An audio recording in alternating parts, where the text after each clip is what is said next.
Okay, so in the last video, we talked about the purpose of derivatization with the gas chromatography system.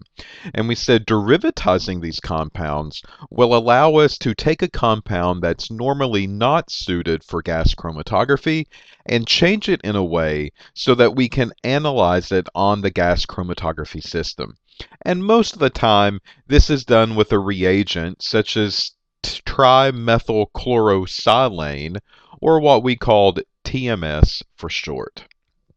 All right, so in this video, what we want to do is talk a little bit about the timeline of the gas chromatography system itself, a little history lesson for you people that are getting ready to run on this piece of instrumentation.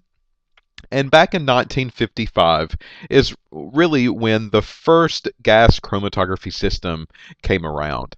And this was with Perkin-Elmer, or PE, and Perkin-Elmer introduces the first gas chromatography instrument. A couple of years later, we get a company called Galmac, who coupled a gas chromatography instrument with what we call a TCD detector. Now, we'll talk about a TCD detector later on, but this is the eyeball of the instrument. This is what sees the stuff that comes off of the instrument as we run and analyze our samples. So Galmac was the first people to do that. What made Galmac even more attractive is that Galmac is known for their price point. They're very cheap and they're very affordable.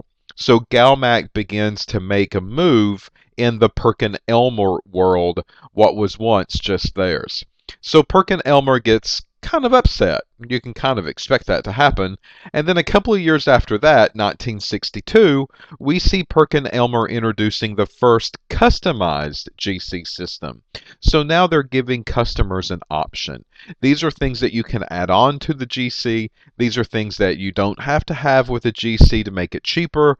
You can really customize it how you see fit depending on the analysis and the type of samples that you ran. A couple of years after that, Perkin-Elmer makes another upgrade, and Perkin-Elmer introduces the first two-column system. So basically what happens is that in a two-column system of a GC, you have two columns with two detectors. So if we had to draw a two-system GC, then this is how it would somewhat look. Up here is the injector site that our sample goes into, and this sample will eventually go into what we call a column, and it kind of loops around on the inside and then comes up to the detector unit, which sits here typically at the top. So what Perkin-Elmer decided to do was take this and give customers more options. How can we make this more versatile? So what Perkin-Elmer decided to do was install another injector port up here at the very top. So this would be injector port number 2, and then that would go into a column, and that would go around and around and around, and then up it goes, and there is the detector.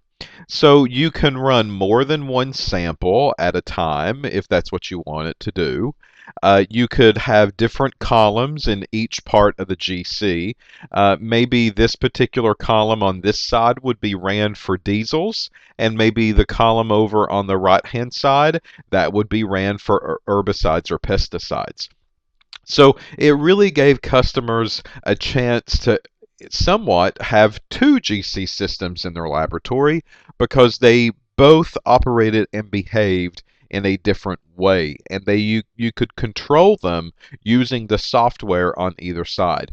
1976, Perkin-Elmer used a gas chromatography system to measure drugs of abuse in the Olympic athletes.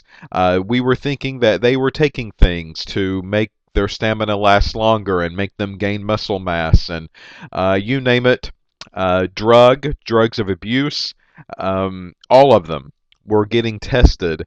And if they were found to have any illegal substance in their body at all, then they were prevented from participating in the Olympics. So we really see Perkin-Elmer take back control over the gas chromatography world during this time.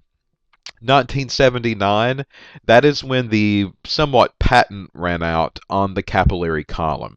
So 1979 to 1980 is when we saw the birth of what we call the capillary column. And if you go back and take a look at the pictures, I don't know if you remember that or not, but the pictures with a capillary column was this really thin one that was made out of glass, not the stainless steel one. And the really thin one that was super, super long. So that was when the capillary column first came out, and people started to buy and use the capillary columns during this time.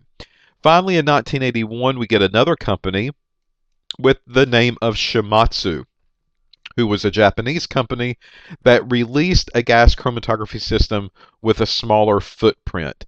And what we mean by footprint is the actual dimensions of the GC itself. So, for instance, the footprint of this instrument would be the length and the width and the depth of the actual instrument. Okay? So they were making smaller instruments that could fit on countertops now much better than those golden oldie instruments like you saw in the very early advertisements that I showed you a couple of videos ago, like this one, which are typically floor models, much bigger, much bulkier, takes up more room in a laboratory. Not too many people like to do that, right? 1984.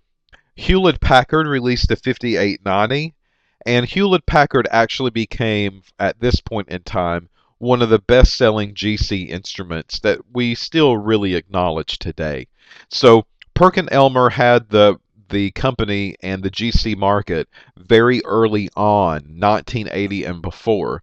And then after that, we start to see companies like Shimasu to begin take sales away from Perkin-Elmer, and then Hewlett Packard coming in and taking sales away as well. 1989, Galmac decides to get back into the picture, and Galmac determines that, well, we can actually make a machine that can see much lower levels. No longer do we have to measure at part per million level anymore, but now we can measure at part per billion level. 1989, HP also introduces ChemStation software, and it becomes a bestseller. They already had one of the best-selling GC units on the market, and now with computer integration and computer software control, we now see a trend to buy their particular software that they release for their GC systems, and that's called ChemStation. 1996, we see a long period of delay. Not too many major things happened during this time, but HP introduces the gas chromatography mass spectrometer system, or GCMS. And then finally, 2007, HP apparently does so well that HP is now acquired by Agilent. Agilent goes on a streak, which is another major instrumentation supplier, and they start to buy out all of these other companies. And one of the companies that they purchased was HP. So now if you go to the Agilent webpage, you will actually see the old HP units that are still there. Agilent has just wiped HP's name off of it and put the Agilent logo on the front. So this gives you a rundown of the timeline of the GC and maybe working ourselves up to the point where we can start talking about the modern day gas chromatography system before you actually get to run samples on it. So, some important definitions that will be coming up that we will need to be talking about. You might as well go ahead and write them down now, and we will talk about each one of these in more detail as the slides go forward and as the videos go forward. And the first one's called the mobile phase. The second one is called the stationary phase. The third is called the injector. The fourth is called the column, then the detector, and then the actual chromatogram itself. Okay? So when we come back in the next video, we're going to start talking about each one of these pieces finally in more detail and discuss how this instrument is actually going to do the job that you want it to do. So we're first going to start off with what is the mobile phase and some special things about the mobile phase, and then we'll just continue on through that point on. So come back. Hopefully I've not lost you yet. And if you're doing this for the competition purpose, all of these points are going to begin to add up. And if you're doing this for a class review, those points on the test are going to add up. So keep coming back and keep tuning in.